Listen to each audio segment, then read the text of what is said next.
Hi, my name is Barry Sterling Mitchell. I produce the Sterling Net Point Power Rankings and the Bias Plus reports. Today is February 7th, 2024, and this is Ben and Barry on football. What's going on out there? This is Ben Dickerson, your co-host. One more week, fellas. One more week, ladies. One more week, everybody. Wait, it's only a Wait a couple of minute. days. What's Did today? this Today's Sunday, Wednesday. this Sunday I'm come talking up? about one more week. Oh, no, I'm I'm like, talking like what are you talking about? This is I forgot. Wednesday. This show's going to go up on Today is Thursday. Wednesday. It's not A few more days, ladies and gentlemen, a few okay. more So you, days. you can edit all that out. Just Yeah, a few I more know I'm days, gonna leave that ladies and in gentlemen. there. Just a few more days, ladies and gentlemen, until the Super Bowl. 4 more days. Oh, You by got the some way, help. You got some help with that count there. Four more. You got real specific all of a sudden. yeah. By the way, real good women's basketball, college basketball game coming on 2 o'clock that day. South Carolina Gamecocks versus UConn Huskies comes on at 2 o'clock. Super Bowl comes on at what, 6? Okay. That'd We be a talking nice little about warm Dawn up. Stanley, right? Right. A little bit of Dawn action. We'll see if she's still undefeated at that point. Is Dawn going to come up against Caitlin Clark this season, Benny?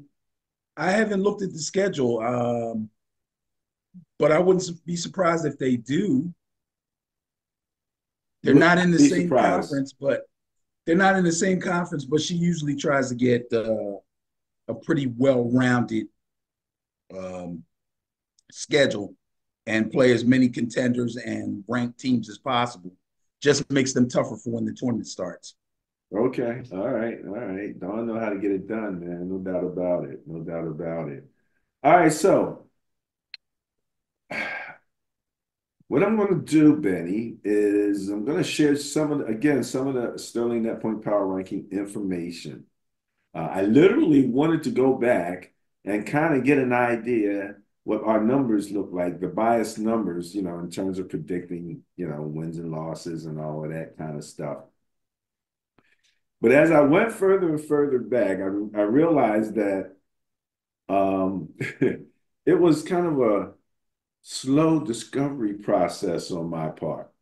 It's like, what's that? It's called a differential. It's a net point. And I just started sort of collecting that information, not really knowing what to do with it. And there was no bias. It was just like, so back in Right. 2015, it was just whatever the net points and the points for and all of that. It was just a Just big chart. collecting the numbers. I was just looking at the numbers, trying to see what's going on. That's at some point, and I believe I forget when that was, but I think it was about 2016. Um, I started kind of grouping the numbers in a certain manner, like with our net points, points for, stuff like that. So I started grouping numbers, and then there was a bias produced, I believe around 2018. That's around when the Eagles won the Super Bowl. And I remember writing a blog on that based on net points because Eagles Patriots were tied at net points going into the Super Bowl. So, but that was a regular bias, right? So then we, Right. went from no bias to regular bias, just the net point differential, right? And then we got this brilliant idea to add in turnovers. So then we got the bias plus. So as I went back, I was like, well, it's kind of apples to oranges if I just, try to compare, the bias to the bias plus results. You know what I mean? And it really came out as I was looking at this new updated consideration of the bias, which would include the last 3 weeks to try to have that momentum curve built into it. But I don't, that's just a thought at this particular point. The one thing I can tell you, though, is that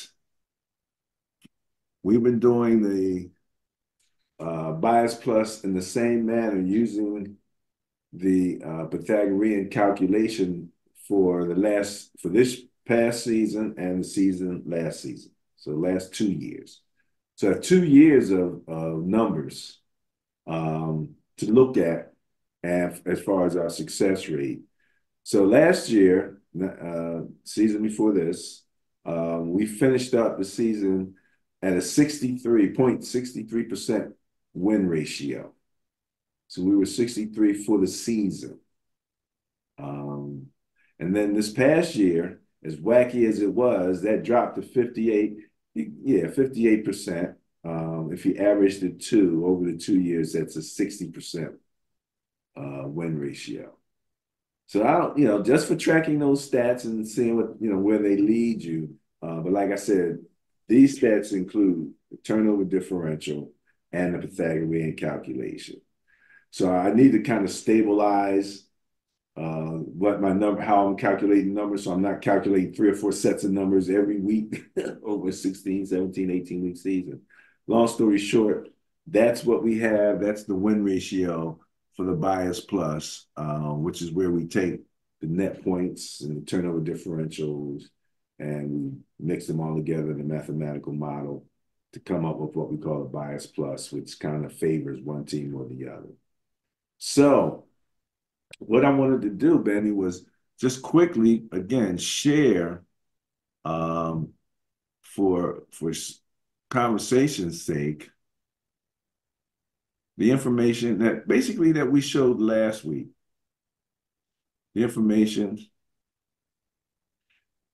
that we showed last week, where we're looking at Kansas City and we're looking at San Francisco in the blue. And you can kind of see where they've fallen, but these are straight season through and including the conference championships. These numbers. So these are not, this is just the ranking as they finished out at the end of the conference championship. Baltimore is still in first place, as you can see. Dallas still in third. Buffalo still in fourth. They had good net point numbers. That don't guarantee, though, that when it's the day to play that game, So that's what happened. So as you can see, Kansas City, in terms of net points, is somewhat modest. They've been winning by an average of 5. Niners been winning by an average of 10, and that's over the season. Niners are outscoring them by about 6.8 points, somewhere around there. 28.9 average for the Niners, 22 at 0.1 average for Kansas City. Where Kansas City edges us out is on defense, where they're only allowing 16.8. We're giving up 18.4. And then where we edge them out is in the turnover differential, where we are third plus at 0.6. That's plus 0.6, and they came in 25th.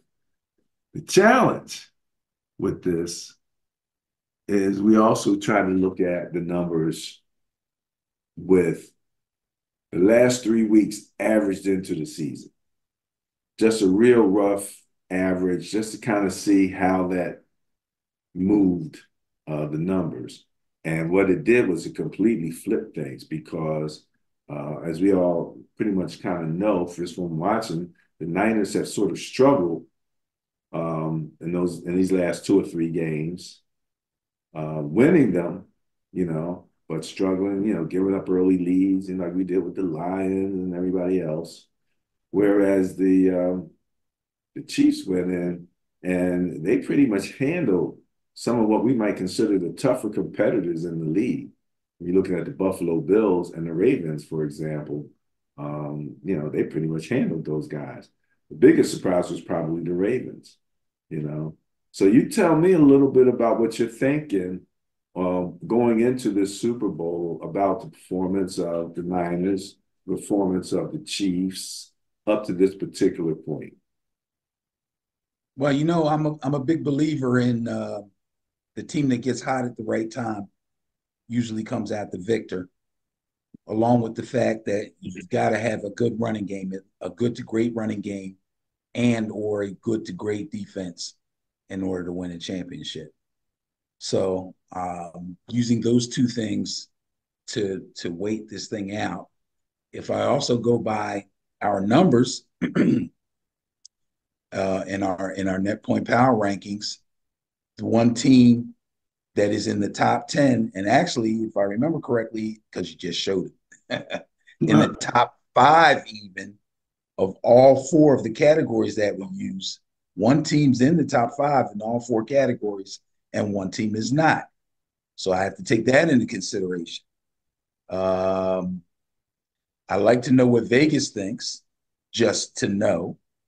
Don't necessarily take that into consideration very much, but it's nice to know. I wouldn't allow that particular thing to sway me, but I believe that the Niners are favored by Vegas. Um, However, when you look at the team that's the hottest at the right time, and you look at these playoff runs for both teams, you would have to think that that team would be Kansas City. Now, what I'm noticing, and you mentioned, I think before we came on here, you mentioned about some of the talking heads on television, and the majority of them considering Kansas City to be the team that, even though they're coming in as underdogs according to Vegas, that they should actually be the favorite. I've heard people say they should actually be the favorite, that they're the team that played very well during the playoff run, whereas the Niners were just kind of puttering along and just barely getting it done. The thing is, to me, I don't think the Niners struggle. They just didn't blow anybody out, and that's fine with me. You know what I mean? It's not like they didn't have any competition. I mean, they did play NFL teams, just like Yeah, I everybody mean, the else. Lions were one of the hotter teams. They were That's true. giving them. And they not only did they come from behind, but they tamed one of the hottest offenses in the league this year. I mean, really, really throttled them in the second half. So uh, I don't know why everybody is leaning. Well, when I say everybody, I'm talking about a lot of people on the street, a lot of friends of ours, and a lot of people on television are saying that they like Kansas City better. But I've heard several different reasons. Some of them are good reasons. I heard the old Andy Reid after a bye week, Yeah, I and heard that too. essentially that's what we got coming up here. Yeah, yeah, Any week on after a bye yeah. is 80% or incredible. something like that. He's It's like incredible. the tush push. Yeah, he's incredible. And, you know, he's the king of throwing something into his scheme that you haven't seen before. There's definitely, I'm sure both teams are going to, show a little bit more imagination in their offenses, some things that possibly are not on film or they may have used way back early in the season. I remember specifically, if you remember the Super Bowl last year, two of the touchdowns that Kansas City scored on Philadelphia were one by Kadarius Toney, one by Sky Moore, was off of a play that the Jacksonville Jaguars ran on the Eagles like the second or third week of the season. Yeah, I remember that. Kansas City had never used it, but they saw it and they held on to it and put it into their game plan, and it worked like a charm. Those guys were wide open on both of those plays Well, I because the want to I Philadelphia. want to follow up what you're saying and confirm what you're saying because I didn't even think about this um, when I was showing you the net point rankings. What I'm talking about, you mean? I wanted to show you this because again, what you're talking about, when we redid the numbers, I do have those numbers here, which calculated in those last 3 weeks. So go ahead and continue what you were saying, but Oh, right, right, right. You mentioned that you didn't show it. Okay, good. So that yeah, now we have it on the screen right now you now. have it on the screen and you can see the flip. Right. Whereas I just got finished saying San Fran was in the top five in every category over the last 3 weeks. They were not. And actually, in fact, Kansas City wasn't either. However, their points overall and their points against average significantly better than it was over the whole of the entire season. So yeah, that Look at this. kind Look of at tells this. me. We're not even in the top half We got to go down. And as I said last week, I forgot to make it blue. But here's of San Francisco at 22nd, giving up 24.3 points per game. Okay. in points against. Yeah, Yes. this is the total season plus the last 3 weeks averaged together. Okay, that's what this number represents. So it's not just the last 2 weeks, but it did just throwing that juicer in there. Now that was the total season too. All 18 weeks or 17 games. You know what I mean? Right. And then you throw the last three in there just to see how it moved the needle. And it really did move the needle on the Niners. So you were saying about Vegas. Vegas came out when the first number I saw from Vegas was favoring the Niners minus 1.5 points. Wow. That's nothing. That's nothing. That's Uh, a field goal. They would have to win by a field goal in order to win that bet if you bet that well, way. it's moved surprisingly to favoring the Niners by 2.5 points. Yeah, Okay. that's what I said. I'm like, okay, this is interesting, and that's the I'm a only thing throwing people off is they're like, wait a minute, I'm a I bit of a can't bet against novice. Mahomes, but Vegas is saying, Yeah, I'm a bit of a novice when it comes to this, but what I think that would tell you is they need to get more money on San Francisco. Vegas likes to control the money. So if too many people in their eyes or for their purposes are betting on Kansas City and they up the odds for San Francisco, then maybe they can draw more money being bet on San Francisco. I wouldn't be surprised if it goes to a solid 3 by game time. I have no idea. I'm listening to you. I can't argue, something that I have no idea on as to whether that really makes uh, adds up, you know. Right. I mean, since each team played their last game, nothing's changed. No, no, nothing's changed. Nothing's changed. I'm sorry, something has changed. There's been one major injury. The Tell them, Benny. Tell them.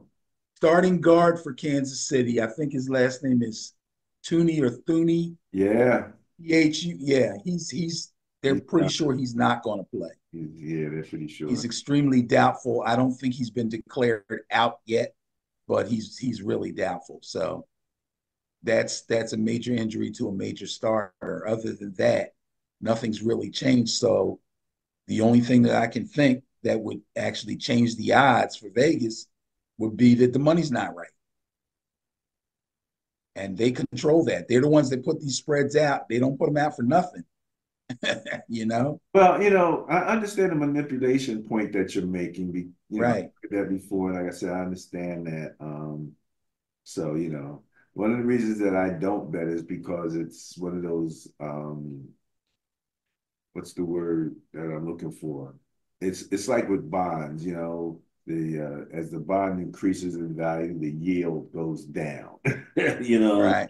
Calculate that all in when you're trying to figure out whether it's a good deal or not. So, but yeah, you can see the flip in the net points is a full 8 net points favoring Kansas City, which again, comparing that to what Vegas is saying, unless we're just talking about a pure money play, makes you wonder, Yeah. what they're saying. Um, The other thing is that I'm hearing quite a bit is on the street and on television is you don't bet against Patrick Mahomes. Now, the last time that simply that I've when you heard look at this guy's body of work, excuse me, yeah, I actually said that. That's one of the things that all of these yeah, commentators are saying. yeah. I mean, so I'm like, is this guy already Brady status? Because that's the only other person that I can remember people saying, I know it's tight, I know it looks, but I can't bet against Brady. Well, he is Brady's status relative to that because people are saying the same thing. And when they say it, you can't go, Yes, you can. Because then you go, No, no, I gotta do some stuff, man. exactly, exactly. We've You seen have to you do go. some You have to stuff. go. Well, I mean, mm, and so, but even Vegas, it was what, 1.5 points, So you right. you got a solid team on one side in my Niners, with a lot of solid players. Now, the last issue that came up with my Niners on the negative end was the question about hustle and whether our guys was hustling. And they literally pulled out clips to show, Chase Young and even Bosa kind of, walking toward it, a play where the guy's running toward the end zone and they're like kind of just tiptoeing toward it and they ain't really knocking themselves out to position themselves as a part of that play if something happened. Whereas Kansas City, they had some one play and it was like the guy caught the ball, turned around, he was shaking the other guy, but then he looked up and there's four people coming in, converging on him. They were saying that the effort, and on the defense kind of favors Kansas City. Now, will it favor them on the day up? I don't know. You know what I mean? I see that as nitpicking. Do you really? Yes, I do. You think an effort question is nitpicking? An effort on 2 plays or 3 plays in one game does not move the needle for me. Okay. Okay. I see a defense that has been dominant for an entire season, and in one game, somebody catches 2 guys. Maybe they're loafing, maybe they weren't, and they're saying the defense has a lack of effort. That's crazy. Well, I'm not believing in that. um, we had a really great we had a really good defense all year. We were in the top five most of the year in terms of points allowed. We went through that stretch with Purdy where we had a 3-game, 3 losses. Okay, during that stretch, did you hear anything about lack of hustle? No. No. I didn't hear Thank you. anything about lack of hustle in Thank you. that stretch. Um, the however, we did lose those games, so we obviously gave up more points than what we were able to score. And that was a time when, with the guys on offense that were out, you needed to have your defense kind of step up if you were going to win those games, I think, to some degree. In any event, um, okay, you think it's nitpicking, but it was brought up and it was something that I think was um, mentioned by the defensive coordinator. So it's gone to that particular point where it's been mentioned by, coaches. So If I was a coach, I'd grab hold of it too. so he grabbed hold of that, eh? Oh yeah, that's motivation. That's what I mean. As a coach, you can't leave any stone unturned. You know what I mean? If somebody said they saw a particular player every time he went to the bench and he wasn't on the field, he was turning around and talking to the fans, and he did it 3 times, and they brought that up, I could give a damn.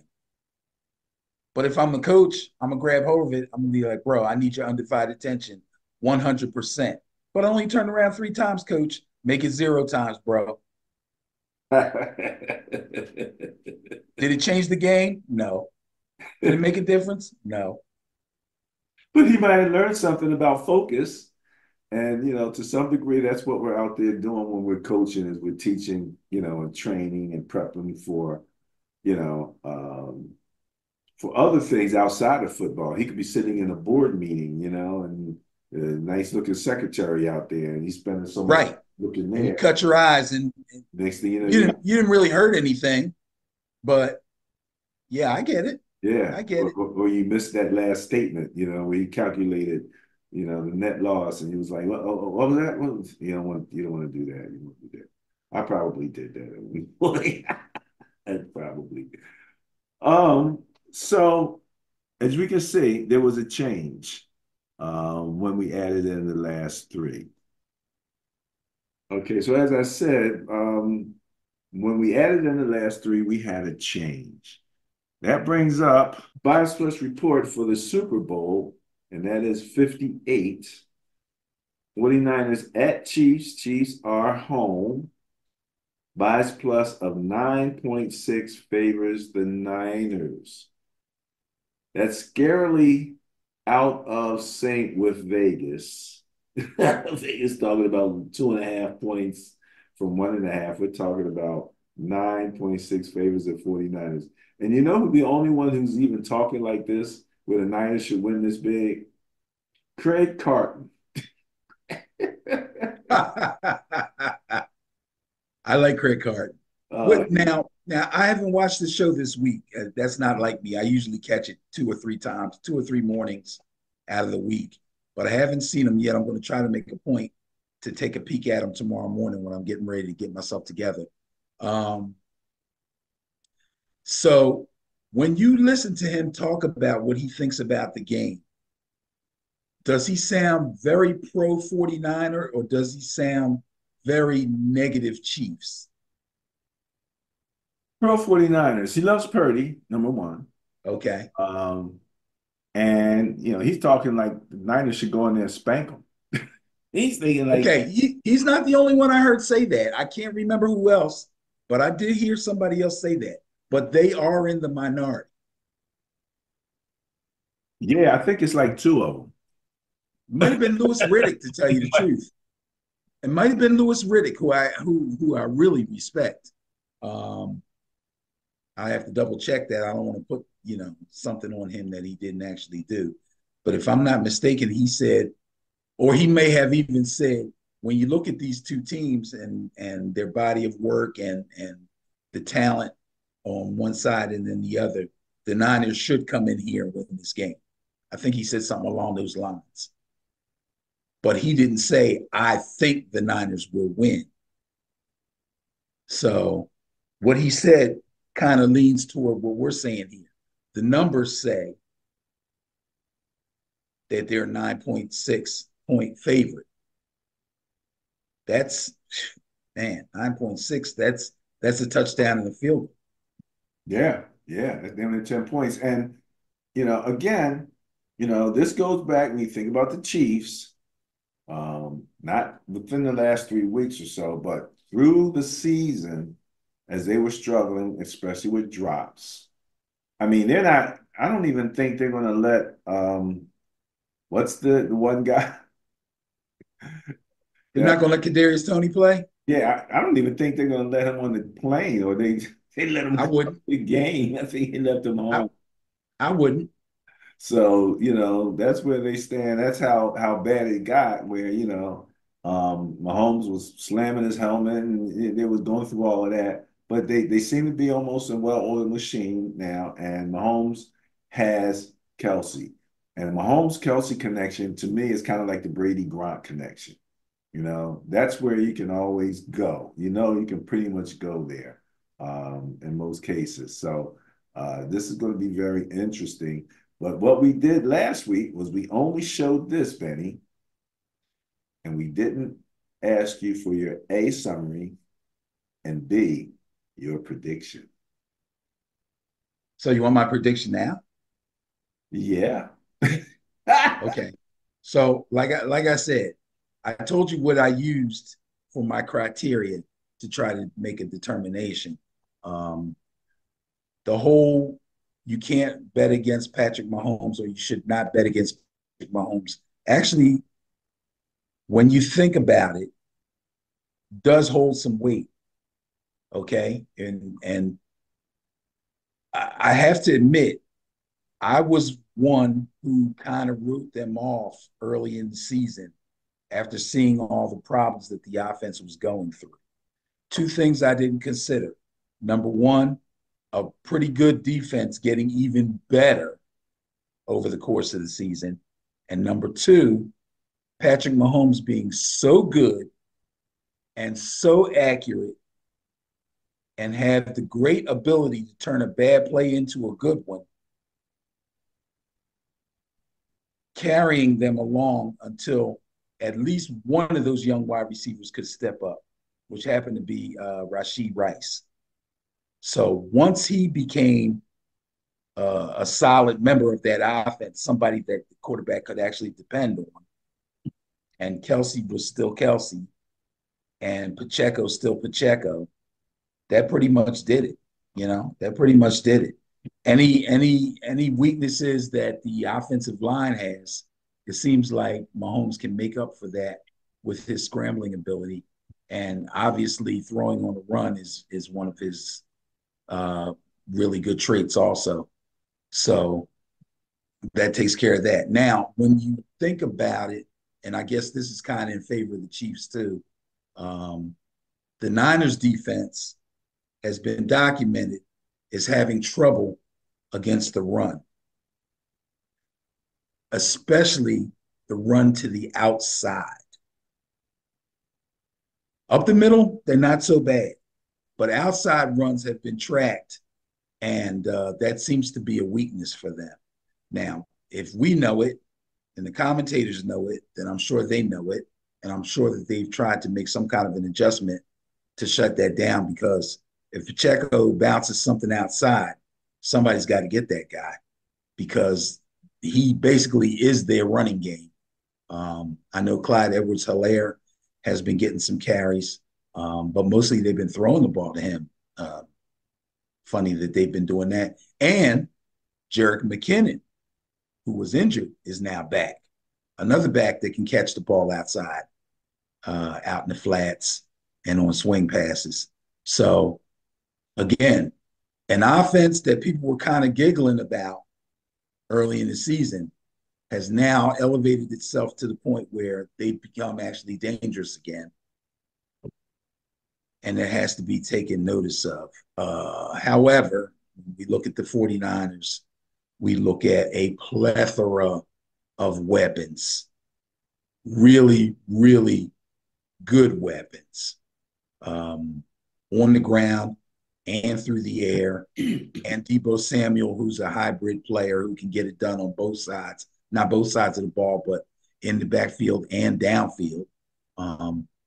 What I think is going to happen here is both defenses are going to have a little trouble stopping the other offenses. If both offenses are clicking, I believe this could be a fairly high scoring game.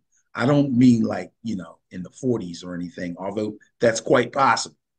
But I'm thinking, heavy 20s and into the 30s. But what's going to win the game is what wins the game always, and that's defense. One of these defenses is going to have to make a stop late in this game to secure the victory. And I think that's going to be the 49ers. So I'm going to take the 49ers. That's my pick to win this game.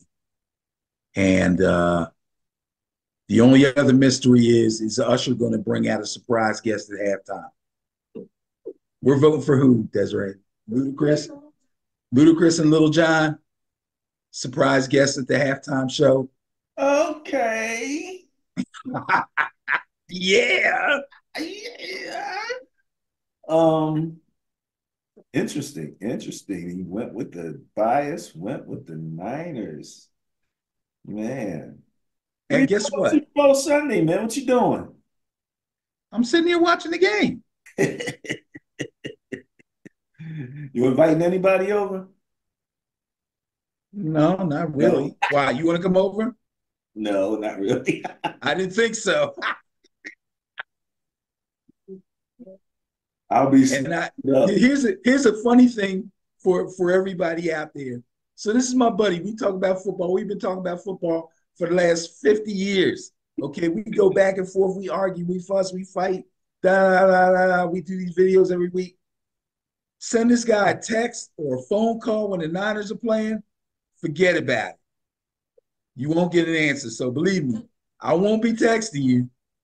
Unless I just want to say something that'll carry over that you can read when the game is over and go, oh yeah, okay. Other than that, I'm not even gonna bother, bro. Remember that lesson that we talked about during the show today about focus. Yeah, I'm the same way with knuckleheads. I'm the same way. Oh my goodness. Oh my goodness. All I want is for Purdy not to be trying to stand tall in a collapsing pocket. As long as he moves, we'll Man, leave be him okay. alone, man. And Ben, I said it last week, and I still think it's hilarious because I actually heard, I think it was Andy Reid talking about Purdy's mobility. And I'm like, if I look up and see a spy on Purdy, I'm going to crack the hell up. They're not going to do that. No, they're not. They're Well, not going to do that. I assume that they're not. That just They're would not going to do that. that's what would make it so funny. You know what I mean? It's like, wait a minute, they're looking for Purdy to run here. You know, hey, it might be the time to run. You run when you got to. Oh, there's going to be times and there's going to be opportunities. And I Mm-hmm. believe he will take them, and I believe there will be pluses. The only problem with him escaping the pocket and trying to get downfield and maybe run for a first down or whatever is, excuse me, turning the ball over with a hit that he doesn't see or something like that. That's what I always worry about when you have these quarterbacks that can run but don't necessarily have that as a big part of their game. Um, I yeah, agree. that's the one thing I worry about. But over the course of the season, they're on the plus side in turnovers, so I'm gonna hope that that keeps up. They've been Last careful. week when he ran a couple times and he did not slide. He went head first. He was going head first. So I understand exactly what you're saying. I don't know in those cases where he was relative to the first downs or whatever, if he needed to go head first. One time he did. Okay. I, You always I got to be think careful he because those didn't guys need start to, but he sliding. was making sure. Right, right. Yeah, I think that might be about right because those guys start sliding. They think they got it. They start sliding, and all of a sudden they get Right. this They way. they they They they mark the started to ball slide as opposed to where right they where went your hip down. hits the ground. Yep. Exactly, exactly. Well, see, there we go. There we go. Benny, let's move on and talk a little bit about what's on Ben and Barry on football on Facebook. All right, Benny. Did you get a chance to watch this little video of this young kid reporter? Yes, I saw him a couple of times. This He little he, man, he interviewed a whole bunch of people. he I didn't asked, see him interview Debo. I saw him interview Travis Kelsey, and I saw him interview Patrick Mahomes. Kittle gave him a hat, Niner hat. He's like, you know, Okay. he's like, okay, okay.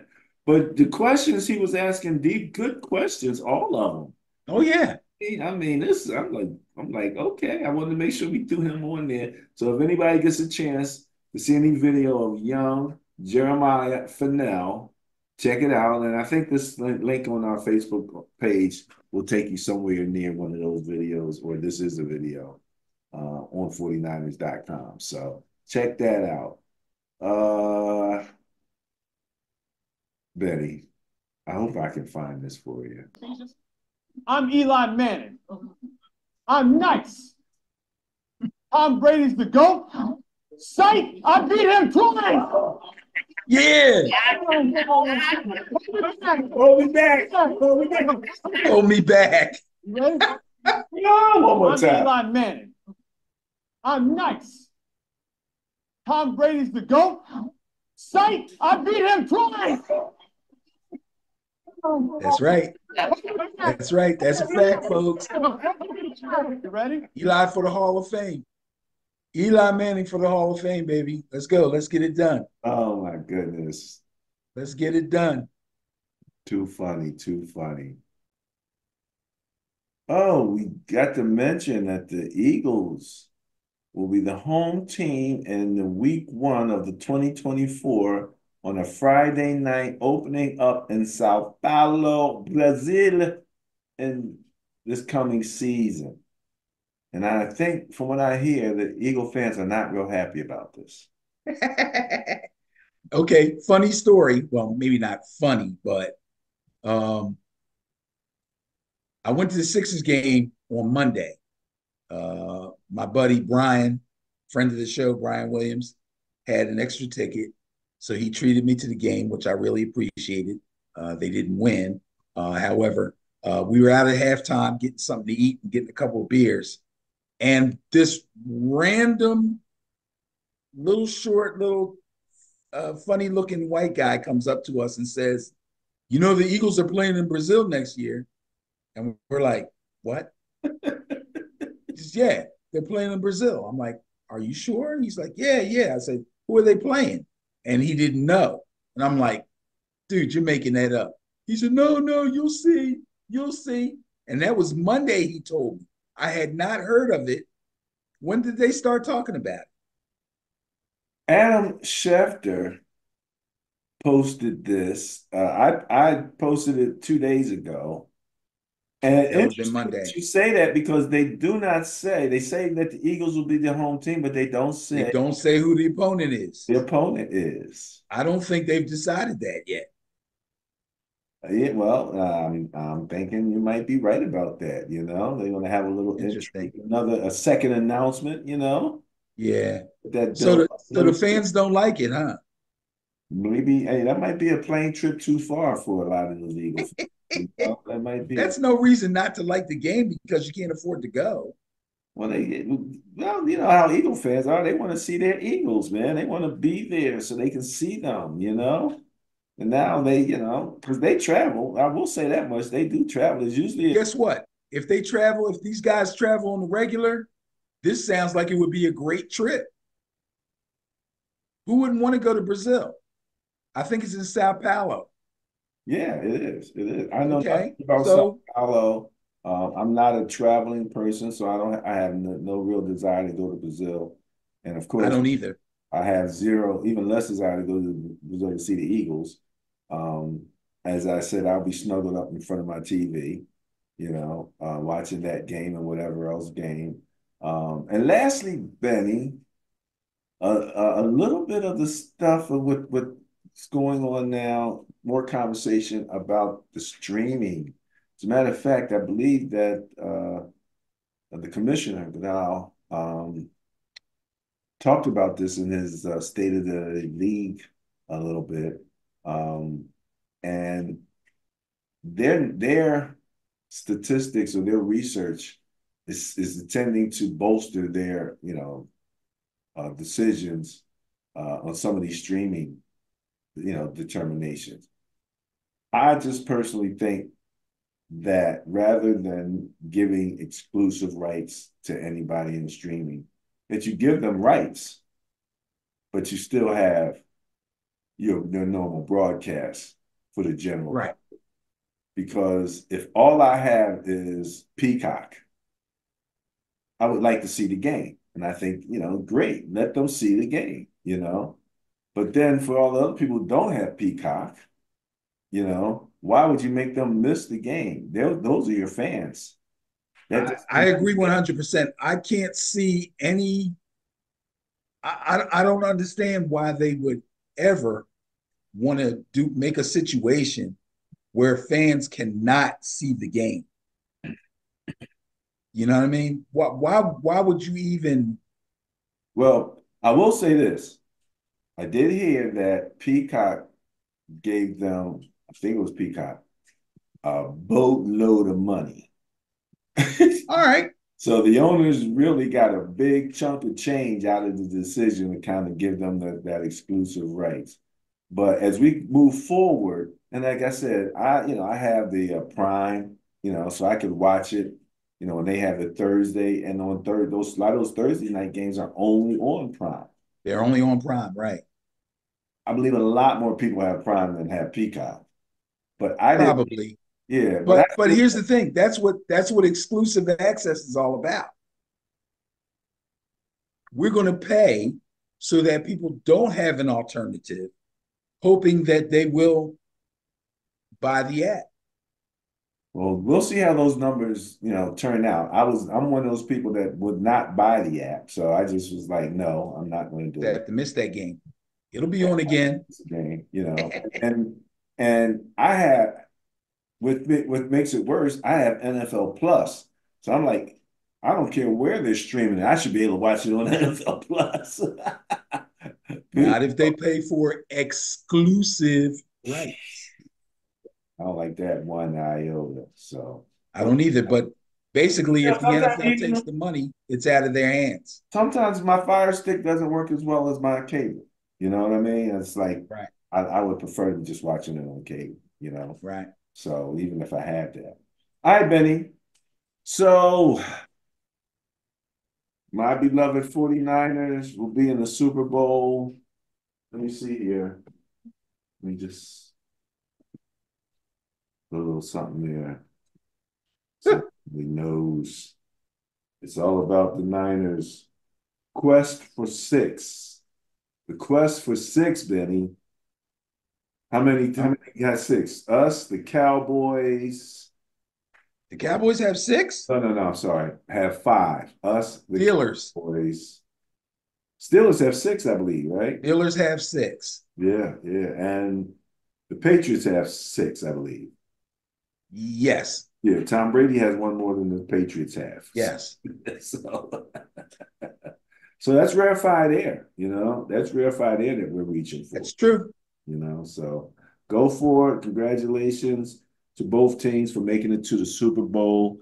I do understand the whole concept of not betting against Mahomes, but hey, I'm going to go with the old Mike Tyson saying, everybody got a plan till they get hit in the mouth. So that's what you're going to have to do when you get out there on Sunday. It's going to have to be that part of the game. What did you say? Impose your will? Yes. That's what's going to happen. So that's what we're looking forward to. All right, Benny. Anything less? Anything more? I'm done. I'm done. Peace out. Enjoy the game, everybody. www.benandbarryonfootball.com. Take care.